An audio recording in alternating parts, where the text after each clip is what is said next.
So somo letu linaitwa nguvu ya kinywa. Luka sura ya 6, tasoma hapo kuanzia mstari wa 40 wa 43 mpaka 45. Some. Kwa maana hakuna mti mzuri uzao matunda mabaya, wala mti mbaya uzao matunda mazuri. Kwa kuwa kila mti utambulikana kwa matunda yake. Maana katika miiba hawachumi tini, wala katika michongoma hawachumi zabibu. Mtu mwema katika hazina njema ya moyo wake hutoa yaliyo mema, na mtu mwovu katika hazina mbovu ya moyo wake hutoa yaliyo maovu. Kwa kuwa mtu kinywa chake unena yale ya ujazayo moyo wake. Baba Mungu, asante kwa ajili ya jioni hii. Umetukusanya tena kwenye ibada ya 3, ibada ya kimaagano. Nakushukuru Bwana kwa kuwa wewe umeleta neno lako, basi ukalithibitishe, kalifanye liwe umbo la kuonekana machoni pa watu wote. Nakushukuru kwa kuwa wewe unakwenda kufanya maajabu ya kutisha. Hakuna ugonjwa ambao hautauondoa, wala kifungo ambacho kitakatika. Asante kwa neema na rehema, katika jina la Yesu, amen. Sasa tunapoangalia kinywa, ndio lango. Kinywa ni lango linalofunua yaliyomo moyoni. Kinywa ni lango linalofunua yaliyomo moyoni. Unapoona kinywa kimefunguka kunena jema au baya, ujue hicho kinywa akijayaokota hayo maneno mahali fulani. Lakini kinywa kina kawaida cha kuongea kile kilichoujaza moyo. Kwa kuna mahusiano ya kinywa na moyo. Hao wawili, kinywa na moyo, wanafanya kazi pamoja. Kwa kuwa kinywa akitoi maneno yake kwenye tumbo la uzazi, wala kinywa akitoi maneno yake kwenye tumbo la chakula, wala kinywa akitoi maneno yake kwenye mfumo wa mifupa. Lakini kinywa ili kiongee huwa kinategemea nini kimejaa kwenye moyo.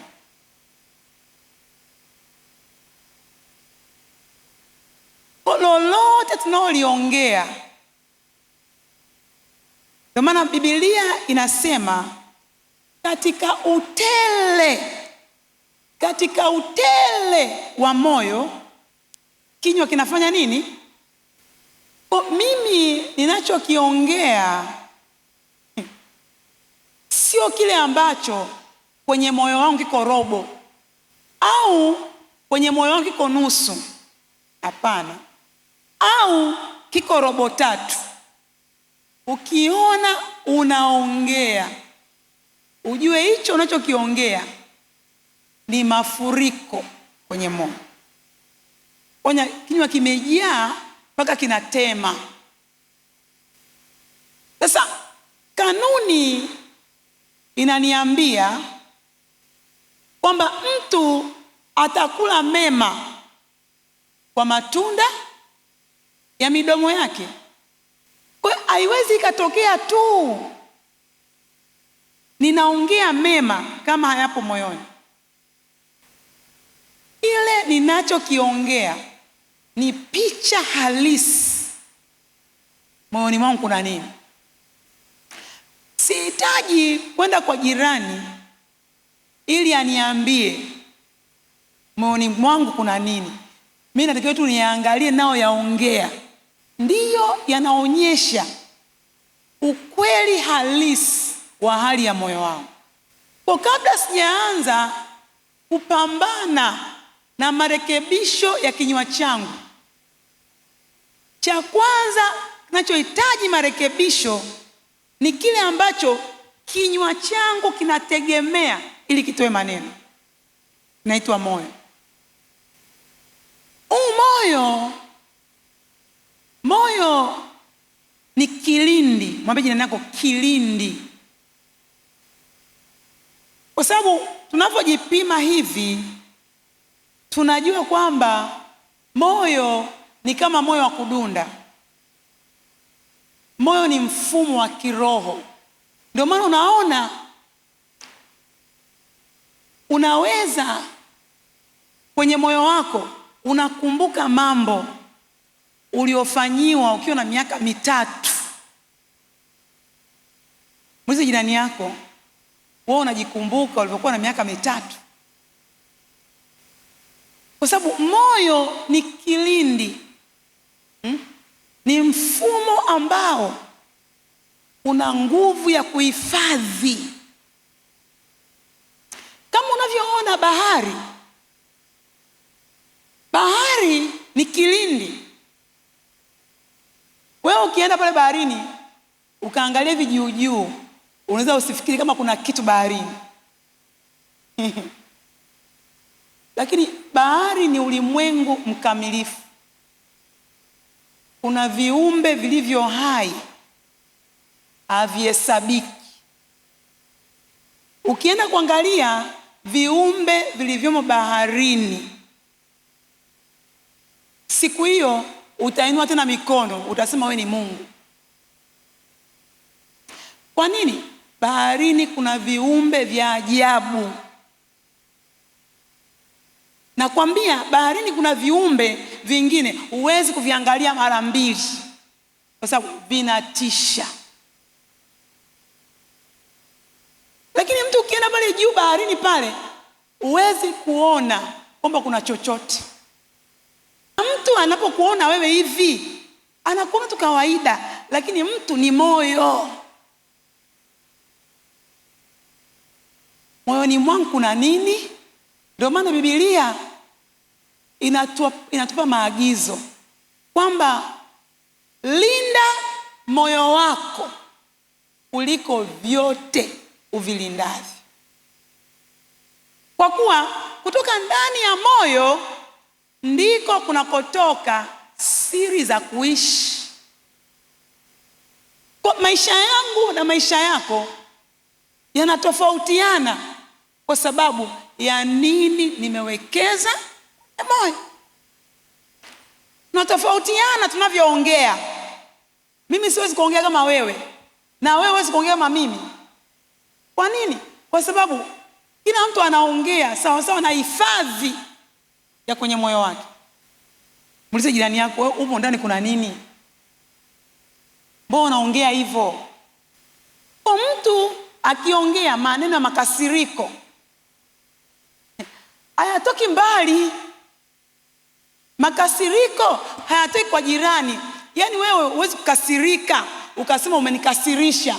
Makasiriko yako ndani yako, sio kwa jirani yako. Wewe huwezi kutukana alafu ukasema hivi wewe ndio umesababisha. Hiyo ni alama kwa matusi yako wapi? Yako ndani yako. Mimi niliyekuja hapa mimi nimekuchochea tu ili utoe ulivyo navyo. Ndo maana yake. Muulize jirani yako, wewe moyoni mwako kuna nini? Mimi nikilalamika, malalamiko nilionayo sio kwa sababu ya mambo yaliyotokea. Yaani ni malalamiko yako wapi? Yako ndani ya moyo wangu. Moyo wangu umebeba malalamiko kwa sababu siwezi kuongea kama kitu hakiko moyoni. Kwa hiyo hatusemi, tunaongea yale ambayo yako nje yetu. Hatuongeagi yaliyo nje yetu. Tukiongea huwa tunaongea yale yaliyo ndani yetu. Nataka sasa usome hii kanuni tena, mstari wa 45. Tutausoma wote. Kama una Biblia yako weka macho. Very important. Umefika? Tumefika. Tasoma moja, twende. Mtu mwema katika hazina njema ya moyo wake hutoa yaliyo mema, na mtu mwovu katika hazina mbovu ya moyo wake hutoa yaliyo maovu. Kwa kuwa mtu kinywa chake unena yale ya ujazayo moyo wake. Kwa kanuni inaniambia mtu unena mtu yeyote, hajasema hapo watumishi, mchungaji, mtu yoyote unena yale ya ujazayo moyo wake. Wewe ukiwa mbea ina maana sheria za umbea zimejaa kwenye moyo, ndio maana ukiwa msengenyaji, sheria za usengenyaji ndio zimekaa kwenye moyo. Kwa hiyo unaongea sehemu ya wewe ndivyo ulivyo. Mtu unapoongea hivyo ndivyo ulivyo. Ndio maana maneno yako na wewe ni mmoja, kwa sababu maneno yako hayazaliwi nje ya wewe, yanazaliwa kutoka wapi? Ndani yako.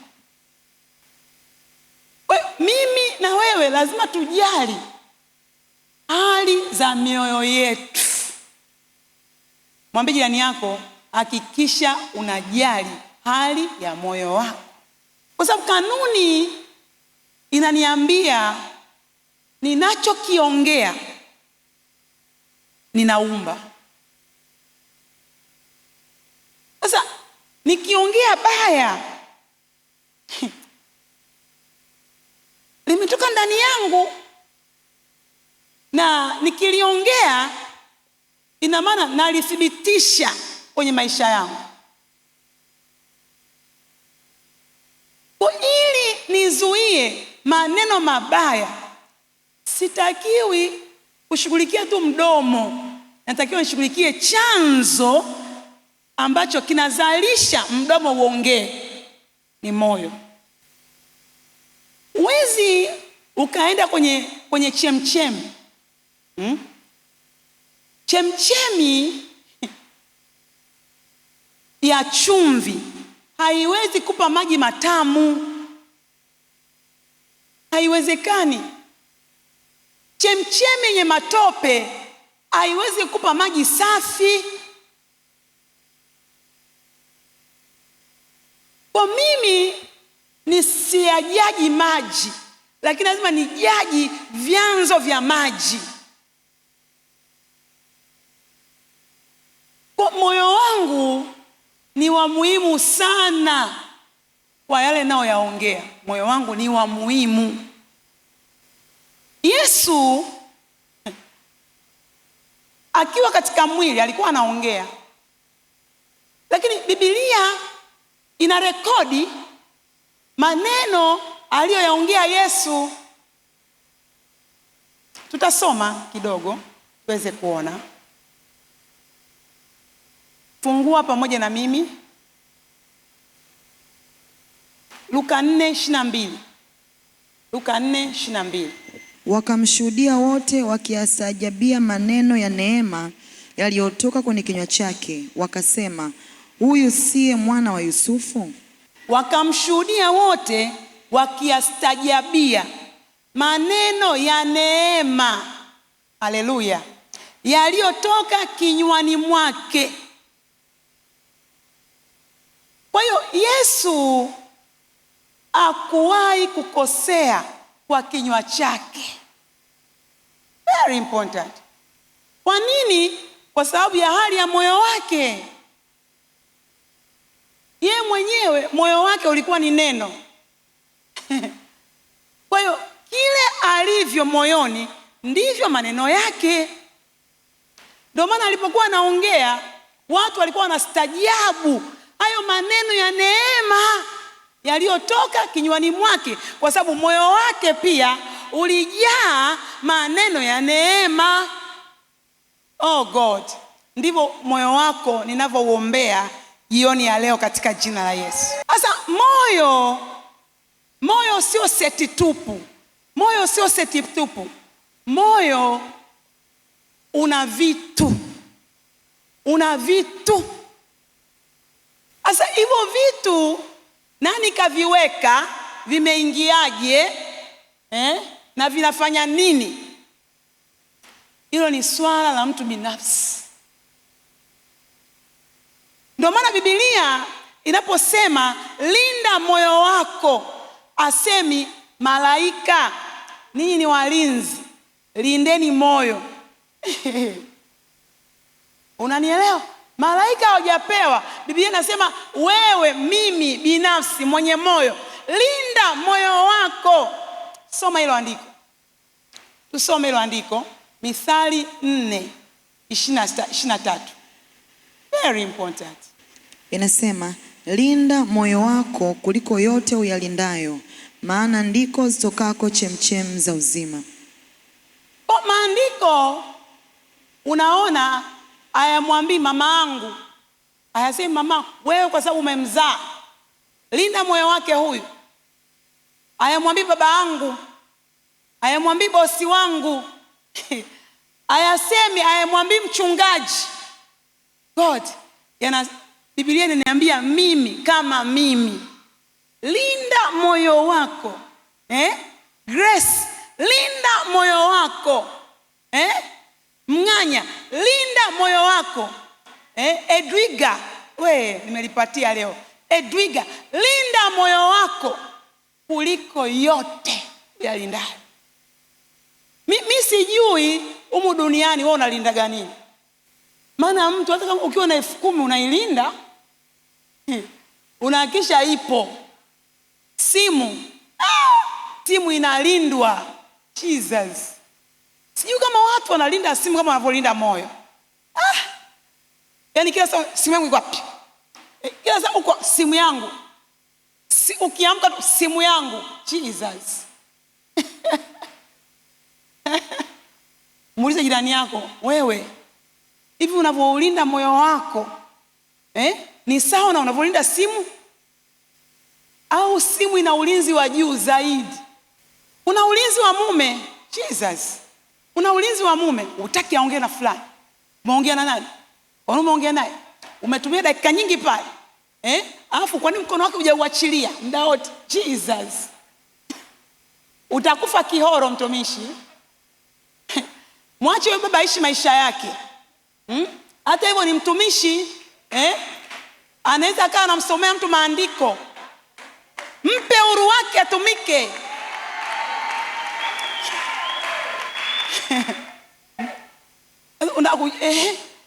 Ulikuwa unaongea naye muda mrefu. Yule dada alivaa gauni la njano, umeongea naye muda mrefu. Ujue unapofanya hivyo ni masuala ya ulinzi. Lakini hujawahi kukaa kwenye moyo wako ukasema hiki hapa sitaki kiingie. Hiki hapa hapana. Hiki hapa naweka mpaka. Hiki hapa ingia. Hiki hapa no.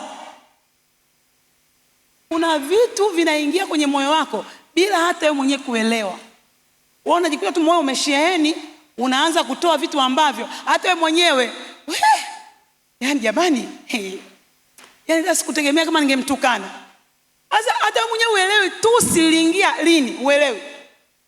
Lakini ulipolitoa ina maana liko ndani yako. Mpigie Yesu makofi.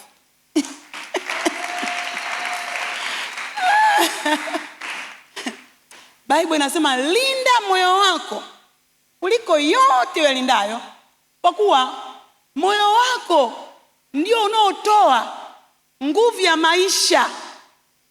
Na sasa unatoa nguvu ya maisha kiaje? Kwa kuongea. Kwa sababu mauti na uzima uko kwenye nini? Uweza wa ulimi. Tutasoma hilo andiko. Fungua hapo Mithali 18. Mithali 18, tutasoma mstari wa 20 na 21. Inasema, tumbo la mtu litajazwa matunda ya kinywa chake, atashiba mazao ya midomo yake. Mauti na uzima huu katika uwezo wa ulimi, na wao waupendao watakula matunda yake. Anasema mauti, yani uharibifu kwenye maisha yangu, huwa mauti natoka hapa na uzima unatoka hapa. Lakini sasa ukiangalia kinywa na chenyewe akijitegemei, kinywa kinapokea kilichoujaza moyo. Kwa mimi kabla sijashughulikia kinywa changu, lazima nishughulikie chanzo kinaitwa moyo. Very important. Moyo wangu una nini? Sasa tuangalie namna ya kuulinda moyo, kwa sababu nikiwafundisha kuilinda simu mnajua, nikifundisha kuwalinda waume zenu mnajua nikiwafundisha kulinda hela mnajua. Ndio maana mpaka hii leo hujawahi kupoteza hata senti. Mpaka hii leo simu yako unayo. Jesus. Mimi nakumbuka kuna siku niliibiwa simu. Zamani niliibiwa simu. Nimepanda daladala, wakati ndio simu zimeingia, sio kila mtu anayo. Nimepanda daladala Kawe inaenda station, nimeingia hivi kwenye daladala, ndani yangu roho wangu mtaarifa ananiambia, Lili, simu yako imeibiwa. Sasa nikarudi kwenye pochi, nikaikagua, kweli simu haipo. Nikasema huyu aliyeniambia simu yangu imeibiwa ameniambia ukweli. Nikashuka kwenye basi. Sasa niko pale namwambia Roho Mtakatifu, wewe ndio uliona simu yangu imeibiwa, uliona. Sasa kwa nini umeniambia baada ya simu kuibiwa? Si ungeniambia, Lili, weka vizuri simu yako, kuna wezi. Sasa nikamwambia Roho Mtakatifu, simu yangu naitaka. Namwambia Roho, nimetoka kwenye basi, nimesimama nje, niko stendi pale, watu wamejaa, hamna mabasi. Nikaa pale, Roho Mtakatifu yuko pale, akaanza kuitafuta mwenyewe. Mimi nilivyoangalia hivi, nikamwona mtu ana simu yangu. Yaani nilienda tu, mimi ni mwanamke, mwenye simu ni mwanamume. Nilienda tu nikamwambia tu, nikachukua nikasema, nipe simu yangu. Ndio ilikuwa hivyo. Na sijawahi kuibiwa simu tena tangu siku hiyo. Roho Mtakatifu wangu iko sensitive kulinda simu yangu.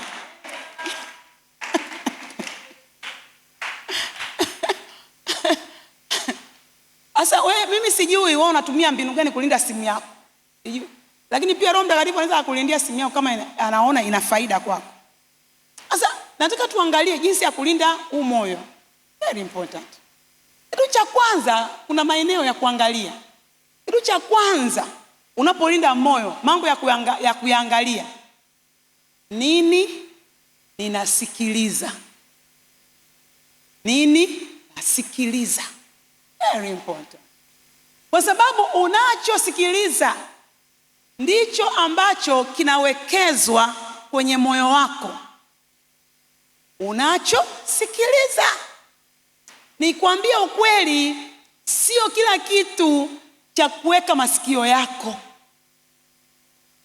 Kuna vitu vingine unavyovisikiliza ndivyo vinavyofanya uwekezaji mbaya kwenye moyo wako. Unajua, kwenye mitandao ya kijamii kuna mambo mengi. Lakini mimi nikwambie mtu wa Mungu, sio yote yanakufaa. Mwambie jirani yako, amua kuchagua mambo ya kusikia. Mama Lawrence, mwambie jirani yako, amua kuchagua mambo ya kusikiliza.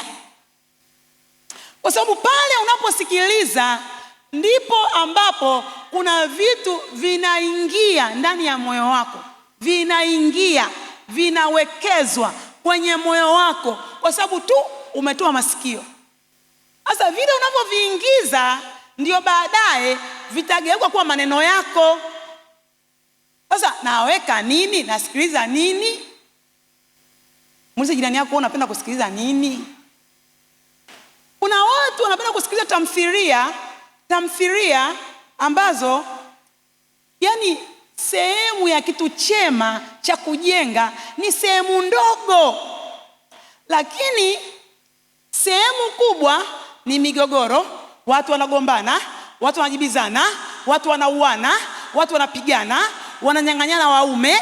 Yani kuna mambo magumu mengi, alafu kuna kasehemu kadogo ndio kunaonyesha kama vile panalingana na wewe maisha yako yanavyotakiwa yawe.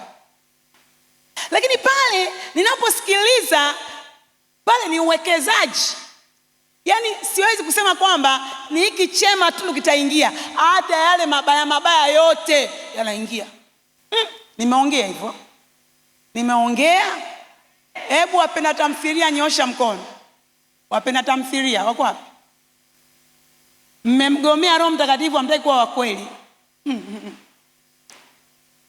Kuna watu ukiwaambia soma Biblia, yani akianza peji ya kwanza ile akamzaa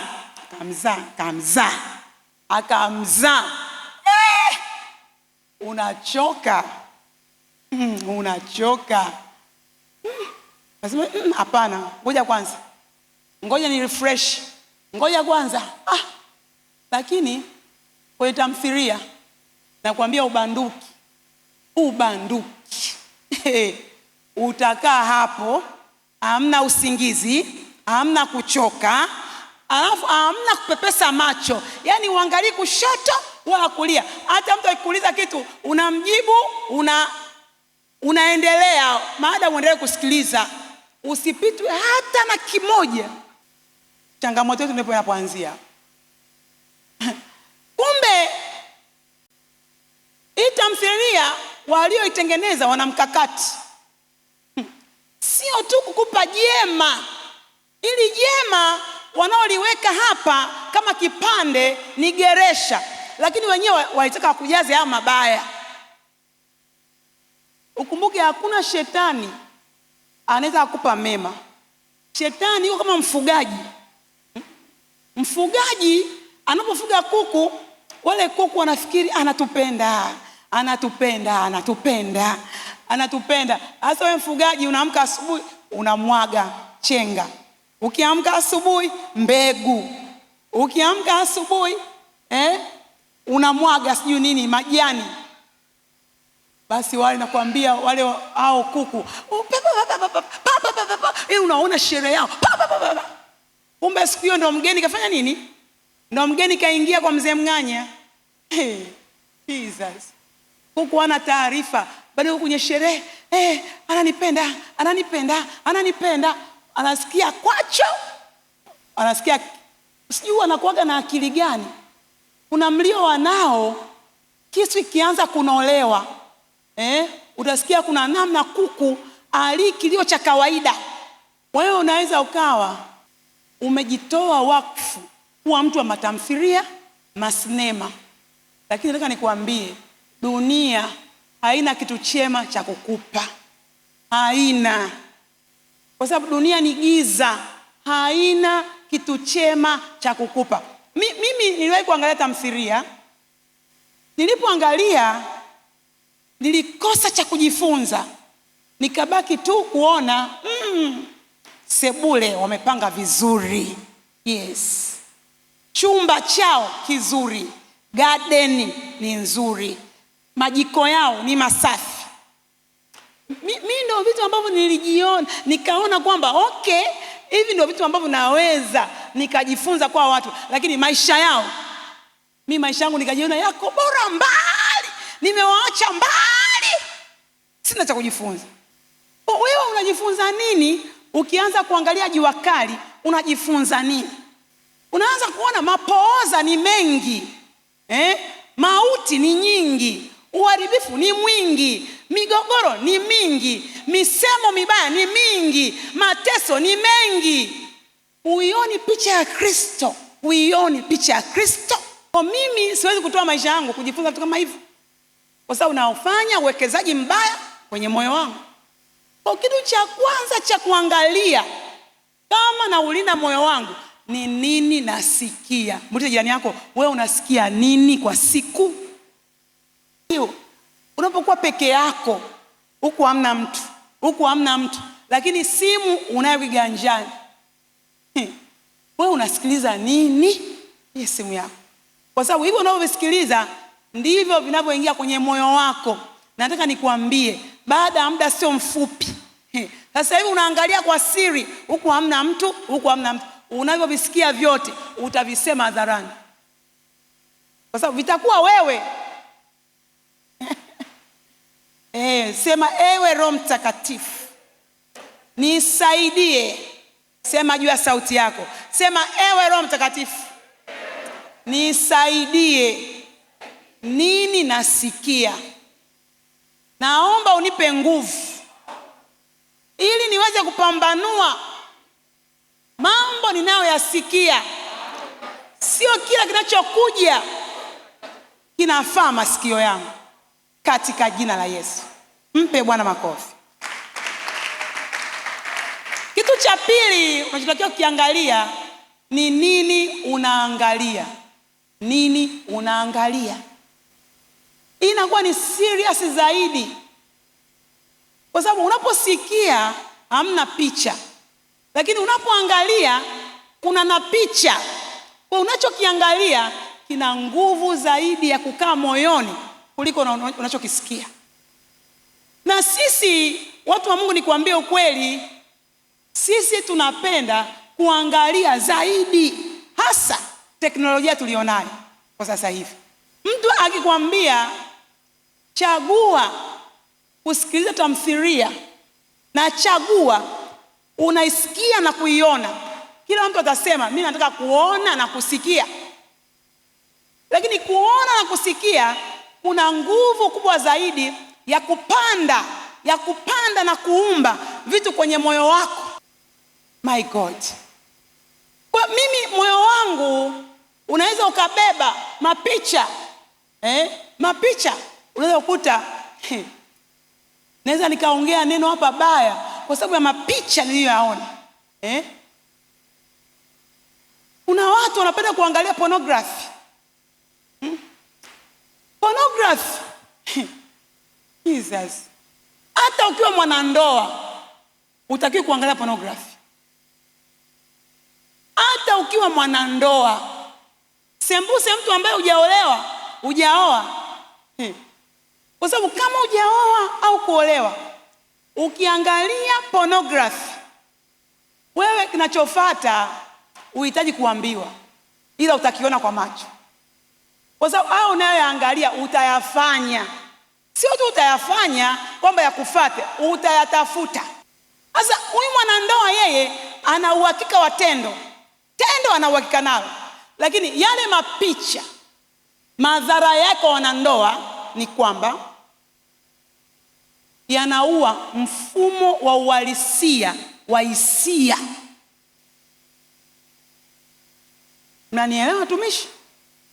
Kwa hiyo nataka nikwambie kwamba mapicha tunayoyaangalia hayafi, yanakaa kwenye mioyo yetu, ndio yanaanza kuwa maneno yetu. Unaanza kujikuta mtu unaongea sawa sawa na mapicha ulionayo. Mifumo ya yale unayoyaangalia ndiyo yanayozalisha maneno yako, sababu ndiyo yaliyojaa kwenye moyo. Nimeongea hapo. Kitu cha tatu, ili nilinde moyo wangu, natakiwa nijue, niangalie nani wa karibu yangu. Nani mtu wa karibu yangu? Nani mtu wa karibu yangu? Muulize jirani yako, wewe una mtu wa karibu? Muulize, una mtu wa karibu? Kuna watu tunawaita watu wa karibu. Watu wa karibu hawa, kila wanachokisema tunakipokea. Kila wanachokisema, kila walivyo tunapokea. Kwa sababu tumewakubali mpaka maisha yao tumeyaruhusu yaingie kwenye mioyo yetu. Kwa mtu wa karibu ni mtu ambaye unahitaji kumwangalia. Sio kila mtu anatakiwa awe mtu wa karibu. Sio kila mtu. Kwa sababu huyu mtu wa karibu amebeba maisha yako. Ana nguvu ya kufanya nini kiwe kwenye moyo wako. Unaweza kukaa na mtu wa karibu, yeye kazi yake ni kuletea tu umbea tu, anakuletea tu umbea, anakuletea tu umbea. Sasa huyu mtu wa karibu anakuletea umbea, lakini huo umbea wewe unaupenda. Kwa nini? Kwa sababu hata huyu mtu wako wa karibu unampenda. Kwa hiyo na umbea wake unaupenda, na umbea wake anaoongea lazima uingie moyoni mwako. Huwezi kuwa karibu na mbea afu usiwe mbea. Tutasoma andiko ili nimalize. Fungua Mithali 13:20. Inasema, enenda pamoja na wenye hekima, nawe utakuwa na hekima, bali rafiki wa wapumbavu ataumia. Unaona anavyoagiza, enenda pamoja na wenye hekima, na mwenye hekima na wewe utakuwa na nini? Na hekima. Anasema enenda na mwenye hekima na wewe utakuwa na nini? Na hekima. Lakini anatoa tahadhari ya wewe kuwa na ukaribu na mpumbavu.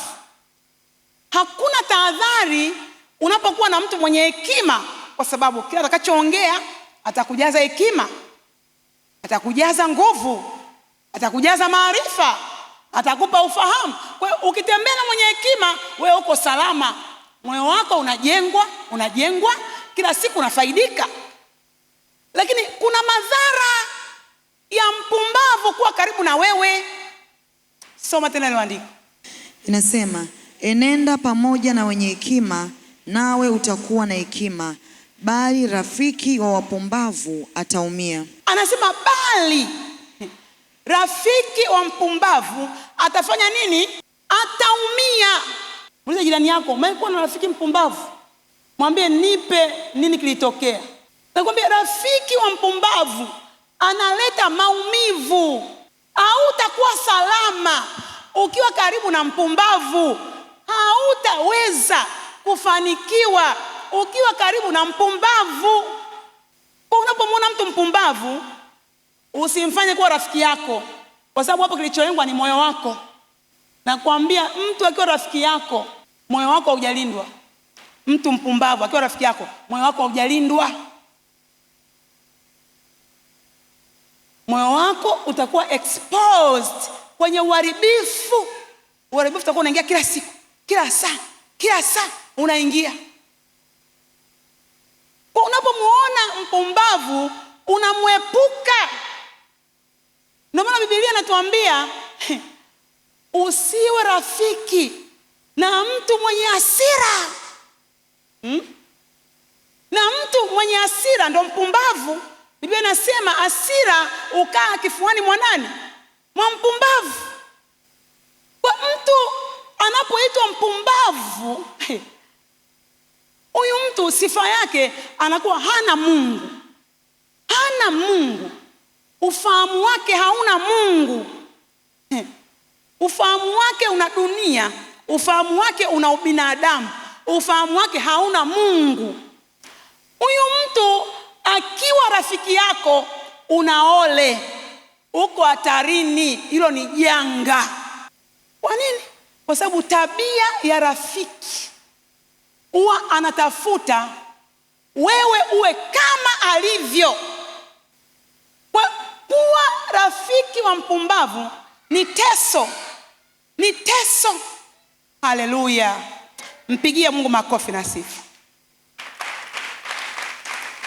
Very important. Mimi na wewe tunapoulinda moyo, tunahitaji kuwekeza neno la Mungu kwenye mioyo yetu. Kwa sababu neno la Mungu peke yake ndio kitu salama kwa ajili ya mioyo yetu. Ndio kitu salama kwa ajili ya vinywa vyetu. Neno la Mungu likikaa kwa wingi ndani ya mioyo yetu, ndio inakuwa lugha yetu. Yaani hata akitokea mtu ana makasiriko, utamjibu neno la Mungu. Haleluya. Mimi nakumbuka siku moja kuna mtu alileta makasiriko makubwa. Kwa hiyo alipoleta makasiriko makubwa, so akasubiri ni nini nitafanya. Mimi wakati niko mbele ya makasiriko, mimi nikaanza kusema ndani kwa ndani, Roho Mtakatifu, Roho Mtakatifu, nafanyaje? Roho Mungu akanambia kaa kimya. Akanambia kaa kimya. Baadaye Roho Mungu akanambia tafuta zawadi. Tafuta zawadi. Yale mambo aliyoyaongea na zawadi havifanani. Lakini Roho Mungu sasa, yeye ndo rafiki yangu namba 1. Ananambia Lili, ili jambo ili uchomoke, tafuta zawadi. Nikaenda kesho yake nikatafuta zawadi. Moyo wangu unatetemeka kwamba yaliyotokea jana, hii zawadi itapokelewa. Lakini jambo likiwa Roho Mtakatifu na Roho Mtakatifu tu, nakwambia nikaichukua ile zawadi. Nikaenda nikamwambia utanisamehe, lakini na kitu kidogo. Na kitu kidogo kwa ajili yako. Yale macho makasiriko yakaondoka, akaniangalia kwa upole. Zawadi. Nikamwambia hii hapa. Akaanza kuniambia, kweli kuna watu wameokoka. Kweli kuna watu wameokoka. Kweli kuna watu wameokoka. Ndicho alichosema, na akaendelea kuspread kwa kila anayenijua. Akasema kweli jamani, yule mama ameokoka. Kwa pale ulikuwa ni mtego. Wewe unaweza ukafikiri kwamba maisha ni tit for tat. Akisema useme. Akiinuka inuka. Akifanya hivi fanya.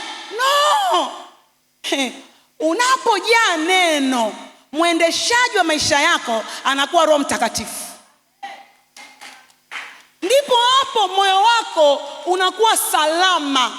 Chochote kinachokuja kuataki moyo wako kinakutana na jawabu la Roho Mtakatifu. Kwa hiyo hakuna kitu kinaingia, kiwe usiku, kiwe mchana, kiwe asubuhi. Ndipo napouona moyo wa mtu ambaye amejaa neno, akiongea neno katika jina la Yesu.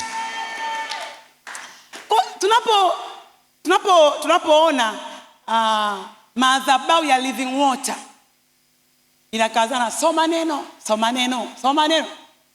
Pia ni kwa ajili ya mioyo, kulinda mioyo. Kwa sababu maisha watu wa Mungu ni moyo. Maisha ni moyo. Natangaza mioyo yetu imekuwa wakfu. Chochote kiovu akitaweza kutumia malango ya kinywa chetu, kwa sababu tumekubali kwamba neno la Mungu liwekeze kwenye mioyo yetu na sio takataka. Mimi nasemaga mume wangu anapenda kusema Lili, maana kuna wakati nilikuwa namwambia, mbona unataka kuniambia? Niambie fulani akwambiaje? Unataka kuniambia? Akanambia Lili, you are not a dustbin. Mimi nilielewa. Mimi mume wangu namwachaga anaambia anachotaka yeye. Lakini kumpeleleza, kumwambia mambo, aniambie mambo ya watu, niliachaga kitambo. Kwa sababu aliwahi kuniambia Lili, you are not a dustbin. Kwa mimi vitu vingine hivi unavyoviona, sio fulani kasema, sio nini, yani uhitaji jihesabu kwamba moyo wako umejaa neno kiwango ambacho takataka yoyote haina mahali pa kukaa. Ndivyo ulivyo. Haleluya.